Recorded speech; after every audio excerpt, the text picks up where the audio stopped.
Hello students, बहुत बहुत स्वागत है आप सभी का सोशियो पॉइंट चैनल पर।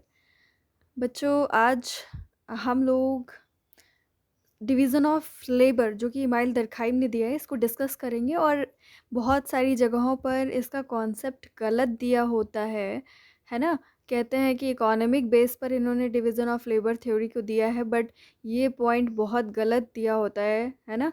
तो आज आप इसको डिटेल में जान लो, ठीक है? मेरे सारे वीडियोस थोड़े-थोड़े लंबे होते हैं, लेकिन आपके कॉन्सेप्ट्स उससे क्लियर हो जाते हैं। बहुत रिच वीडियोस होते हैं, इसलिए आप टाइम ड्यूरेशन पर मत जाया करो, पूरा वीडियो अटेंड किया करो, ठीक है? और साथ में नोट्स बनाया करो। इसमें आपको पीडीएफ माँगने की ज़रूरत नहीं है, साथ में नोट्स खुद का बनाओगे समझ करके, तो ज़्यादा बेनिफिट होगा आपको। इससे पहले आपने इमाइल दरखाइम का क्या-क्या कंट्रीब्यूशन है, ठीक है? सारी चीज़ें आपने जान ली। और अब हम उनके जो कंट्रीब्यूशन में जो-जो थ्योरीज़ उन्होंने दी हैं, उनको अब हम डिटेल में पढ़ रहे हैं। तो आपने सोशल फैक्ट यानी कि सामाजिक तथ्य पढ़ लिया है ना? अब हम पढ़ने जा रहे हैं श्रम का विभाजन या श्रम के विभाजन का सामाजिक सिद्धांत, है ना? यही इनकी थ्योरी है। हिंदी में कहेंगे श्रम विभाजन का सामाजिक सिद्धांत, social theory of division of labour.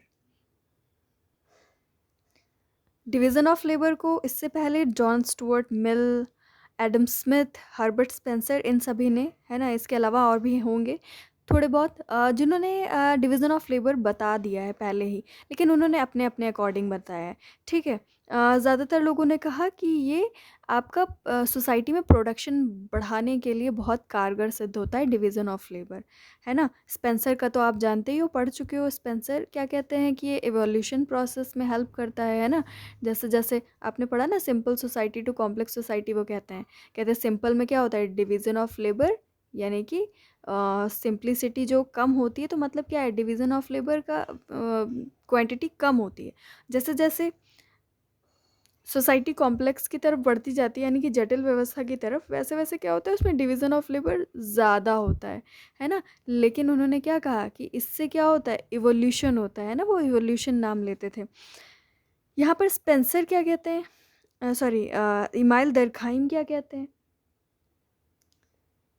तो दुर्खीम या दरखाइम का मानना है कि सोसाइटी में जो चेंजेस होते हैं, उसका एक बहुत मेन फैक्टर, एक प्रमुख कारक है क्या? डिवीज़न ऑफ लेबर, है ना? एक इसको वेरिएबल मान सकते हैं डिवीज़न ऑफ लेबर को, है ना? और डिवीज़न ऑफ लेबर को सोशल फैक्ट कहेंगे या नहीं कहेंगे, मुझे बताइए कमेंट करके। इसके अलावा एक और इम्पॉर्टेंट बात कि डिवीज़न ऑफ लेबर से दरखाइम ने एक बहुत न्यू चीज़ बताई। उन्होंने कहा कि डिवीज़न ऑफ लेबर की वजह से यूनिटी आती है सोसाइटी में। इट्स वेरी इंटरेस्टिंग थिंग कि डिवीज़न ऑफ लेबर जितना ज़्यादा होगा, उतनी ही ज़्यादा यूनिटी होगी सोसाइटी में। ये कैसे हो सकता है ना? ये आपके मन में सवाल उठना चाहिए कि ये कैसे हो सकता है कि जितना ज़्यादा लोग डिफरेंशिएटेड होते जाएंगे, अपने-अपने जगह पर स्पेशलाइज्ड होते जाएंगे, वैसे-वैसे यूनिटी कैसे बढ़ सकती है ना? तो ये इनका एक और आपके सिलेबस में है, जो सोशल सॉलिडेरिटी नाम का टॉपिक है आपके सिलेबस में, है ना? इसका जवाब आपको उसको उसमें मिलेगा, उस टॉपिक में, ठीक है? तो वो भी उन्होंने डिवीज़न ऑफ लेबर की ही हेल्प से लेकिन बताया है, ठीक है?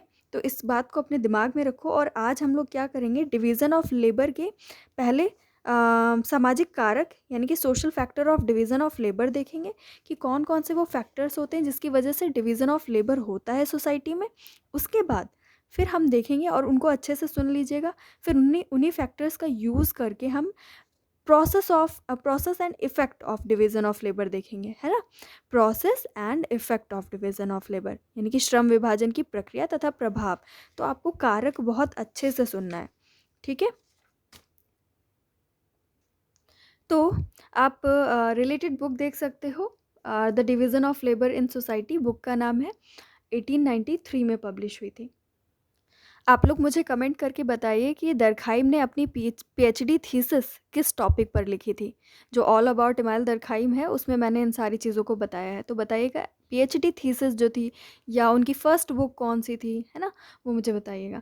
अब देखिए, मैंने शुरुआत में आपसे कहा था कि बहुत सारे सोशियोलॉजिस्ट ऐसे हुए जिन्होंने डिवीज़न ऑफ लेबर अपने-अपने हिसाब से बता दिया है पहले ही, बट उन्होंने जो बेस लिया, वो किसी ने प्रोडक्शन बताया, किसी ने कहा इवोल्यूशन, है ना? लेकिन दरखाइम क्या कहते हैं, सोशल चेंज, है ना? इसके अलावा ये सोशल सॉलिडैरिटी यानी कि सोशल यूनिटी लाने का भी काम करता है। और इन्होंने ये भी बताया कि जो आपका डिवीज़न ऑफ लेबर होता है उसका रीज़न कौन करता है, मतलब डिवीज़न ऑफ लेबर उस पूरे का रीज़न सोसाइटी होता है ना? और उसके फैक्टर्स आप अभी देखने जा रहे हो। लेकिन उससे पहले हम लोग देख लेते हैं कि अब्राहम मार्गन ने क्या कहा है। उन्होंने कहा division of labour is the is हाँ, ठीक है। लिखा हुआ है division of labour is a rational device contrived by men to increase the output of the collectivity, है ना? तो आप क्या देख रहे हो कि इसमें कलेक्टिविटी के थ्रू आउटपुट को इंक्रीज़ करने की बात करी गई है, मतलब क्या प्रोडक्शन की बात की, है ना? अब्राहम मार्गन का जो आप देख रहे हो कोट, उन्होंने भी प्रोडक्शन के बारे में बात की। हिंदी में देख लो, श्रम विभाजन एक मनुष्य द्वारा निर्मित ऐसा विवेकपूर्ण साधन है जिसके द्वारा समूह की उत्पादकता को बढ़ाए जाने का प्रयत्न किया गया, है ना? देखिए अब हम लोग श्रम विभाजन के सामाजिक कारक, है ना? हिंदी में सुन लीजिए और नोट कर लीजिए। श्रम विभाजन के सामाजिक कारक या social factor of division of labour देखने जा रहे हैं। तो इमाइल दरखाइम का क्या-क्या मानना है, ध्यान से सुनिएगा, जो-जो मैं बोलती हूँ वो बहुत इम्पोर्टेंट होता है ना? दरखाइम ने कहा कि जो आपका श्रम का विभाजन है या डिवीज़न ऑफ लेबर है, ये एक सामाजिक घटना है। इट्स अ सोशल फिनोमेना, है ना? और ये हर एक युग में पाई जाती है। मतलब आप पुराने ज़माने से लेकर के अभी के ज़माने तक का आप अगर युग डिसाइड करो और हर एक युग में आप देखो, तो आपको मिलेगा कि सब अपनी-अपनी ज़रूरतों को अपनी-अपनी या व्यक्तिगत आवश्यकताओं को पूरा करने के लिए क्या है डिवीज़न ऑफ लेबर करते थे। बट सबका टाइप अलग-अलग था, है ना?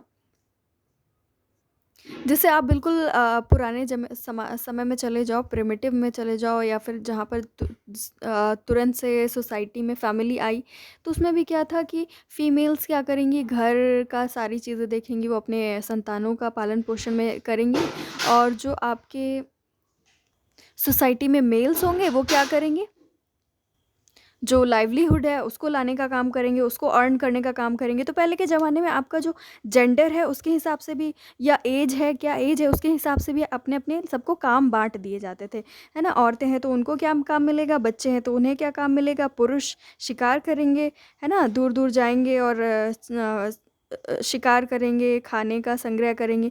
तो ये सारी चीज़ें हैं, है ना? मतलब आपको हर जगह देखने को मिलेगा कि डिवीज़न ऑफ लेबर पाया जाता है। ठीक है? हर हर टाइम पीरियड में आपको मिलेगा, ठीक है? और सोसाइटी जैसे-जैसे अपने डेवलपमेंट के प्रोसेस में आगे बढ़ती गई, वैसे-वैसे क्या हुआ, डिवीज़न ऑफ लेबर के अलग-अलग फैक्टर्स आपको देखने को मिले, है ना? तो इसमें हम अब 3 फैक्टर्स मेन हैं, है ना? जो मिलते हैं। तो चलिए एक-एक करके हम इन तीनों के बारे में जान लेते हैं, ठीक है? लेकिन ध्यान से सुनिएगा क्योंकि हम जब प्रोसेस पढ़ेंगे, तो इसमें आपको याद रखना पड़ेगा कि किसके अंदर हमने किस चीज़ की बात की थी, ठीक है? अब जैसे आप देख रहे हो साइज़ ऑफ पॉपुलेशन या जनसंख्या का आधार, तो दुर्कहीम मानते हैं कि जैसे-जैसे मतलब समय आगे बढ़ता है, जनसंख्या बढ़ती जाती है ना? लगातार जनसंख्या में वृद्धि होती है, पॉपुलेशन इंक्रीज़ होती है और उसी की वजह से क्या होता है, सोसाइटी का जो साइज़ है वो भी बड़ा हो जाता है। ज़्यादा लोग होंगे तो सोसाइटी का साइज़ भी बड़ा हो जाएगा और जब लोग ज़्यादा हो जाएँगे तो उनकी ज़रूरतें भी पूरी करने के लिए ज़्यादा चीज़ों की ज़रूरत पड़ेगी, है ना? आपके पास जो प्रोडक्शन होना चाहिए वो भी ज़्यादा होना चाहिए, ठीक है? तो इसकी वजह से क्या होता है कि जो आपका डिवीज़न ऑफ लेबर है, उसको प्रोत्साहन मिलता है ना? तो यानी कि एक फैक्टर हो गया आपका साइज़ ऑफ पॉपुलेशन। फिर है आपका सेकंड मटेरियल डेंसिटी या भौतिक घनत्व। भौतिक घनत्व का मतलब क्या होता है? भौतिक घनत्व का मतलब दरखाइम ने बोला है कि कोई एक विशेष एरिया है, अगर कोई विशेष क्षेत्र है ना? कोई स्पेसिफिक एरिया है तो उसकी डेंसिटी से उन्होंने इसका मतलब किया है। डेंसिटी का मतलब आप लोग समझते होंगे, है ना? कोई भी सोसाइटी है जब वहाँ पर अगर पॉपुलेशन इंक्रीज़ होती है तो क्या होता है? वहाँ की जनसंख्या का घनत्व या आप उसको भौतिक घनत्व जो कि यहाँ पे लिखा हुआ है ना? भौतिक घनत्व या मटेरियल डेंसिटी वो क्या होती है, बढ़ने लगती है। ठीक है, और इसी के साथ साथ जो लोग हैं उनकी ज़रूरतें भी बढ़ने लगती हैं। ठीक है, और अगर ज़रूरत बढ़ेगी तो जैसे कि अभी मैंने बताया कि फिर प्रोडक्शन भी ज़्यादा होना चाहिए, उसकी भी आपको ज़रूरत महसूस होने लगेगी। इसकी वजह से क्या होगा कि आपको डिवीज़न ऑफ लेबर की ज़रूरत पड़ेगी, है ना। डेंसिटी का मतलब क्या होता है, जैसे ये है, यहाँ पर ये है, ऐसे ऐसे करके पार्टिकल्स हैं, और यहाँ पर ये है, ये है, ये है। ठीक है, तो डेंसिटी कम है यहाँ पर, डेंसिटी ज़्यादा है यहाँ पर, मतलब जब लोग पास पास रहते हैं, तो इसी को इन्होंने क्या कहा है, मटेरियल डेंसिटी या भौतिक घनत्व। ठीक है, अब यहीं पर आप देख सकते हो कि उन्होंने कैसे बताया कि सोसाइटी का जो सोशल एस्पेक्ट है ना, अम, उसमें आपको इकोनॉमिक एस्पेक्ट देखने को मिल रहा है। इकोनॉमिक एस्पेक्ट की वजह से डिवीज़न ऑफ लेबर देखने को मिल रहा है इस स्टेज पर, है ना। और नैतिक घनत्व आ गया। अब नेक्स्ट, नैतिक घनत्व का मतलब रिलेशनशिप्स में चेंज होने से, कि रिलेशनशिप्स का जो नेचर है वो चेंज हो जाएगा, है ना। देखो जैसे अगर पॉपुलेशन बढ़ रही है इतना ज़्यादा, तो लोगों में, जैसे आपको पता है ना कि कम्युनिटी में वी फीलिंग बहुत ज़्यादा होती है। आज की इंडस्ट्रियल सोसाइटी में क्या है, लोग अपने पड़ोसी को भी नहीं जानते, तो क्या है, रिलेशनशिप के नेचर में चेंज देखने को मिल रहा है ना। तो वैसा ही कुछ यहाँ पर भी वो बात करते हैं कि मोरल डेंसिटी का मतलब है कि जब एक ऐसी अवस्था जहाँ पर आपको नैतिकता को स्पष्ट करने के लिए, मतलब वो क्या कहते हैं कि मतलब रिलेशनशिप में जो लोगों का रिलेशनशिप है उसके नेचर में जो है आपको चेंजेस देखने को मिलेगा, मतलब संबंधों में की प्रकृति में परिवर्तन देखने को मिलेगा। ठीक है, अब वो कहते हैं कि जैसे अगर पॉपुलेशन इंक्रीज़ हो रही है तो धीरे धीरे क्या होता है, कम्युनिकेशन के जो मीडियम है, जो मीन्स हैं, वो भी इंक्रीज़ होते हैं, और हम ज़्यादा से ज़्यादा लोगों तक पहुंचने और उनसे कम्युनिकेट करने के कैपेबल हो जाते हैं। ठीक है, अब हम न्यू लोगों से मिल रहे हैं, तो उनके बीच में हमें कैसे बात करनी है, कैसा सलूक करना है ना, उन सारे के लिए एक नए रूल्स, मतलब एक जो पहले से चलते चले आ रहे हैं उससे एक नई नैतिकता की ज़रूरत पड़ती है, एक नए एथिकल कोड्स की ज़रूरत पड़ती है सोसाइटी में, है ना। तो उसी को वो कहते हैं, उनके कहने का मतलब नैतिक घनत्व में ये है कि इंक्रीज़ होती है जब पॉपुलेशन, तो उसकी वजह से कम्युनिकेशन के जो मीडियम्स हैं उनमें भी डेवलपमेंट होता है, और ज़्यादा से ज़्यादा लोगों तक लोग कम्युनिकेट कर पाते हैं। और फिर क्या होता है, इसी स्टेज को आप क्या कहोगे कि यहाँ पर मॉरल डेंसिटी इंक्रीज़ हो रही है। न्यू न्यू लोगों से मिलते हैं तो हम चाहते हैं कि हमारे जो रिलेशनशिप है वो लेजिटिमाइज़ हो पाएँ। ठीक है, तो ये सारी कुछ चीज़ें होती हैं जो नैतिक घनत्व के अंदर आती हैं। देखिए, अब मैंने आपको तीनों फैक्टर्स के बारे में बता दिया, अब तीनों फैक्टर्स को आप कनेक्ट कर सकते हो, है ना, जैसे कि दरखाइम ने बताया। देखिए, पहले क्या होगा, ये है मान लीजिए सिंपल सोसाइटी। ठीक है, सिंपल सोसाइटी में क्या होता है पता है आपको, जो पॉपुलेशन होती है वो कम होती है, लोगों के रिलेशनशिप में वी फीलिंग ज़्यादा होती है, लोग बहुत प्यार से मिलजुल करके, है ना, और सारा काम सब लोग मतलब आपस में ही बांट करके कर लेते हैं इजीली, है ना। उनको कोई वैसे, जैसे वैद्य है, वैद्य सारी कोई भी बीमारी हो आपको उसकी दवा दे देते हैं, कोई स्पेशलाइज्ड नहीं होता है वहाँ पर। किसी को घर बनाना है तो सब एक दूसरे की हेल्प करके बना देते हैं, कोई वहाँ पे स्पेशलाइज नहीं होता है कि यही हैं जो घर बना सकते हैं। ठीक है, तो मतलब एक सिंपल सोसाइटी थी पहले, फिर क्या हुआ, पॉपुलेशन इंक्रीज़ हुई, यानी कि साइज़ ऑफ पॉपुलेशन बढ़ा। ठीक है, अब साइज़ ऑफ पॉपुलेशन बढ़ा, तो यानी कि क्या हुआ आपका, ये सेकंड पॉइंट जो कि है मटेरियल डेंसिटी, पॉपुलेशन बढ़ने की वजह से आपकी मटेरियल डेंसिटी भी बढ़ गई। ठीक है, मटेरियल डेंसिटी भी बढ़ गई, और फिर क्या होगा,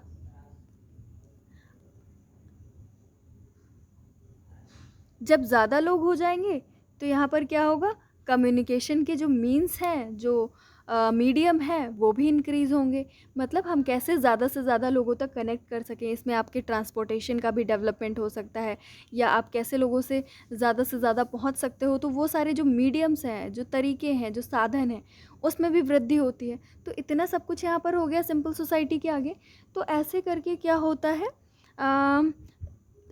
लोग ज़्यादा से ज़्यादा जब बिखर जाते हैं, इधर-उधर जाते हैं अपने अपने कामों के लिए, तो क्या होता है, धीरे-धीरे वो लोग स्पेशलाइज़्ड हो जाते हैं अपने अपने कामों में। ठीक है। मतलब जैसे अपने गांव में रह कर के एक इंसान कोई काम कर रहा है तो वो सारे लोग मिल कर के कर रहे हैं, है ना, वो कोई स्पेशलाइज नहीं है।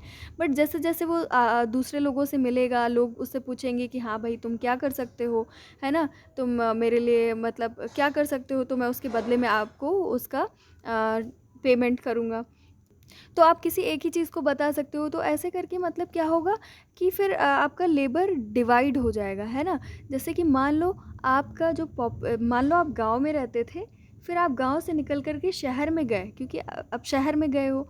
ठीक है। अब नए नए लोगों से बातचीत होनी शुरू हो गई आपकी, तो क्या होगा, आपकी बातचीत हुई, नए लोगों से कम्युनिकेशन हुआ, तो क्या हुआ, आपकी मॉरल डेंसिटी मतलब इंक्रीज़ हो गई है।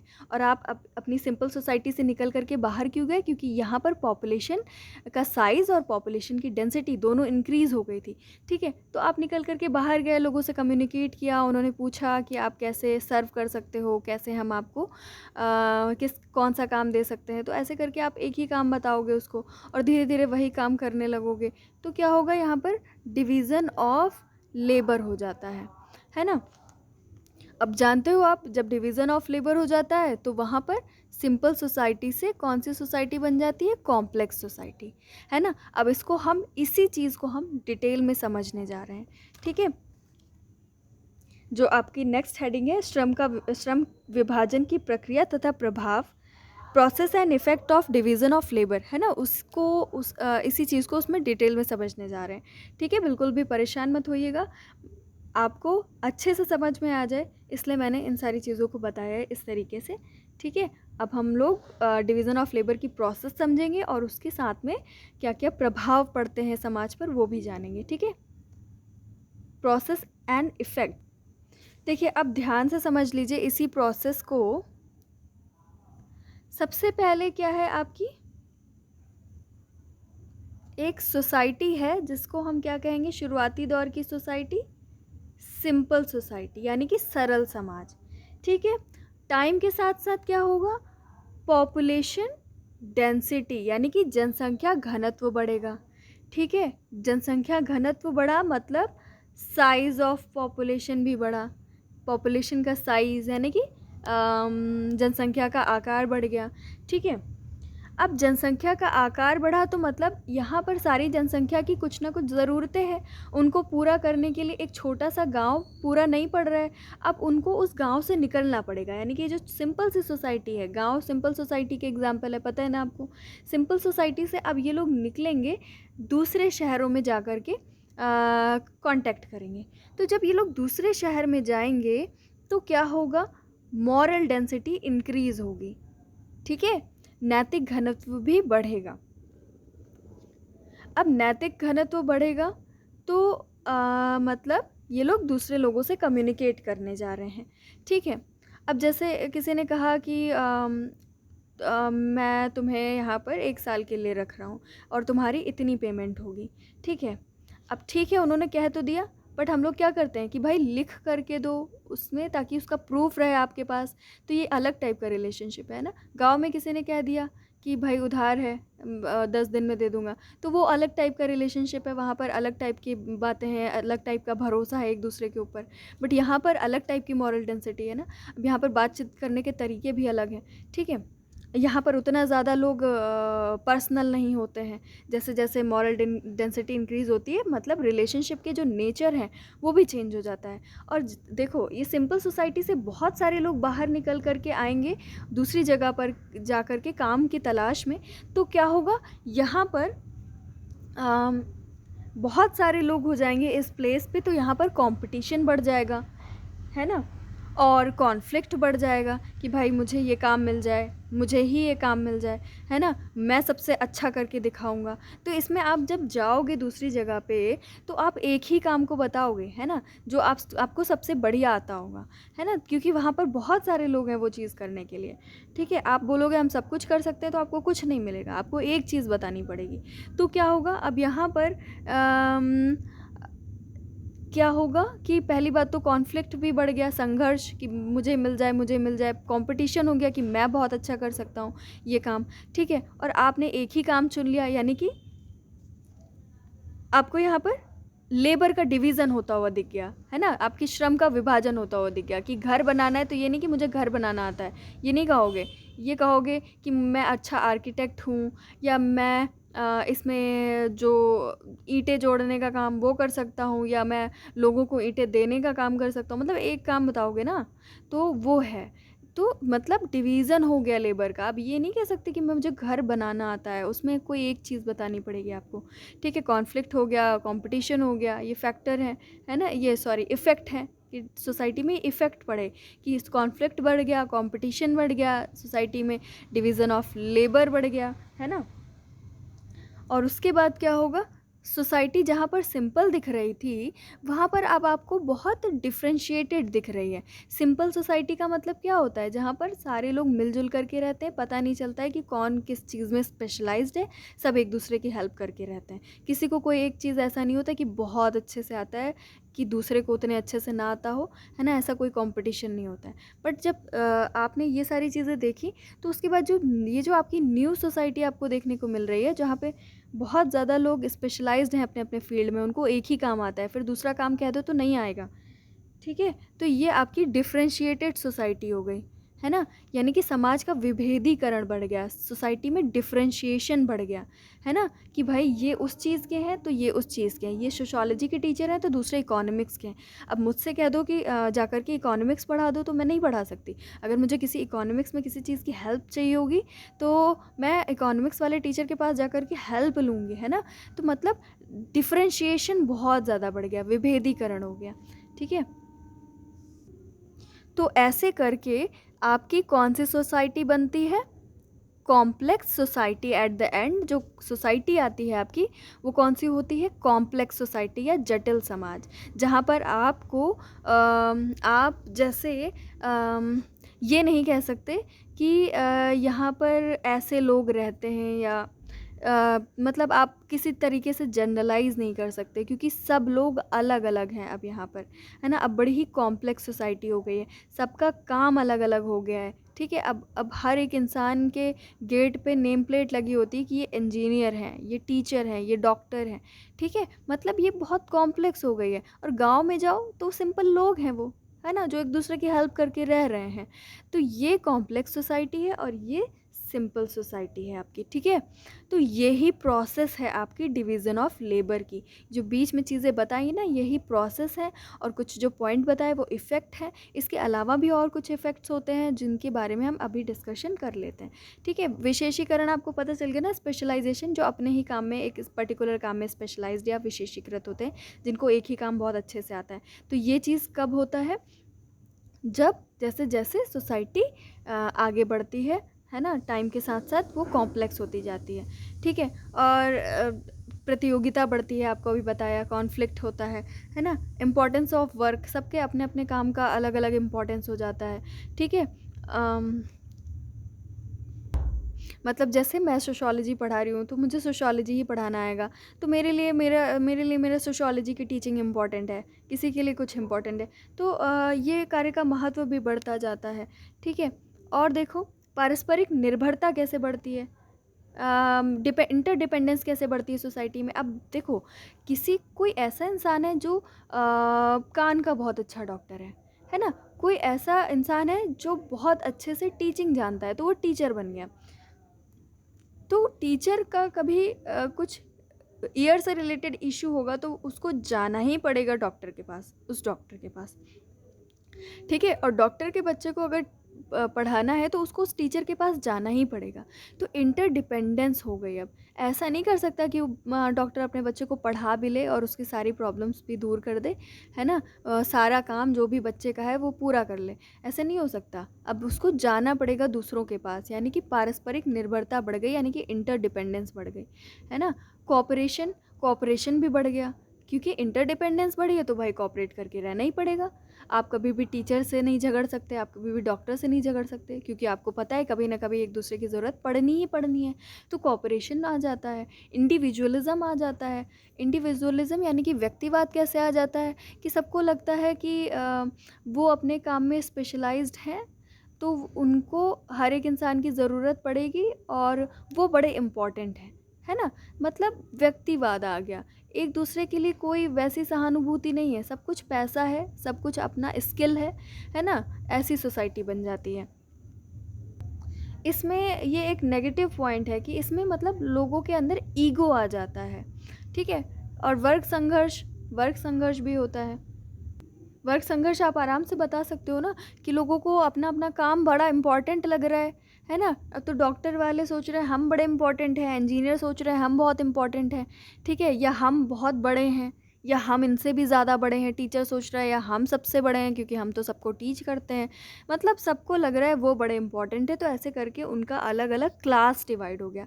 तो क्लास का डिवीज़न जो हो जाता है, वर्ग, है ना? सब अपने आप को बड़ा महान समझने लगते हैं। मतलब एक जो हार्मनी होती है सोसाइटी की, वो जो जैसे सिंपल सोसाइटी में थी वैसे यहाँ पे नहीं देखने को मिलेगी आपको, है ना? और आपस में कॉन्फ्लिक्ट भी होता हुआ दिखेगा आपको, संघर्ष होता हुआ, ठीक है? तो ये कुछ इसमें नेगेटिव पॉइंट्स भी हैं, कुछ पॉजिटिव पॉइंट्स भी हैं, ठीक है? आप मुझे बताना कि ये जो मैंने इफ़ेक्ट बताए इसमें से कौन कौन से पॉजिटिव इफ़ेक्ट थे जो सोसाइटी को बहुत अच्छा कर रहे हैं, कौन से नेगेटिव इफ़ेक्ट हैं जो सोसाइटी को ख़राब भी कर रहे हैं, है ना? बताना मुझे। और इसमें एक इम्पॉर्टेंट पॉइंट जो फिर से रिपीट कर देती हूँ, जो मैंने बताया था आपको कि जब मटेरियल डेंसिटी बढ़ती है, यानी कि भौतिक घनत्व बढ़ता है, यानी कि लोग बहुत ज़्यादा हो जाते हैं, तो क्या होता है? अभी तक तो ये था कि भाई सोसाइटी की वजह से डिवीज़न ऑफ लेबर हो रहा है, बट यहाँ पर अब कुछ ना कुछ इमाइल दरखाइम भी प्रोडक्शन की बात कर रहे हैं कि लोगों की ज़रूरतें पूरी नहीं हो पा रही हैं। अब वो ज़्यादा प्रोडक्शन के लिए क्या करेंगे? बाहर जाएंगे और जगहों से कनेक्ट करेंगे, ठीक है? तो कहीं ना कहीं सोशल एस्पेक्ट और इकोनॉमिक एस्पेक्ट यहाँ पर मिल रहे हैं आपस में, ठीक है? तो यहाँ पर सोशल और इकोनॉमिक दोनों एस्पेक्ट को लेकर के हम कहेंगे कि इमाइल दरखाइम चले हैं, ठीक है? वैसे तो ओवरऑल इसको क्या कहेंगे? सोशल डिवीज़न ऑफ लेबर, है ना? सामाजिक जो है श्रम का विभाजन का सिद्धांत है ये, ठीक है? तो बताइएगा कहाँ पर प्रॉब्लम है आपको, है ना? समझ में आया या नहीं आया? ठीक है, आज के लिए इतना ही। टेक केयर बच्चों।